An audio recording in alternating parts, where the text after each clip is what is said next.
కడప నగరం బెల్లంమండ్రిలో ఇంటర్నేషనల్ కళ్యాణ మండపం టైటానిక్ బిల్డింగ్ వద్ద విద్యుత్ వైర్లు తెగిపడి ఒక బాలుడు మృతి చెందగా మరొక బాలుడు ఆసుపత్రిలో చికిత్స పొందుతున్న ఘటన బాధాకరం.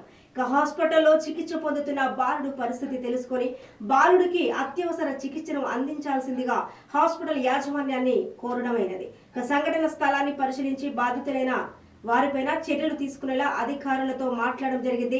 విద్యుత్ శాఖ మంత్రితో మాట్లాడి మరణించిన బాలుడు కుటుంబానికి 5 లక్షల పరిహారం అందించనున్నట్టు, అలాగే వారి కుటుంబానికి మా వంతు సహకారం అందిస్తాం. గాయపడిన బాలుడికి ఆర్థిక సహాయం, ఉచితంగా వైద్యం అందిస్తున్నాం.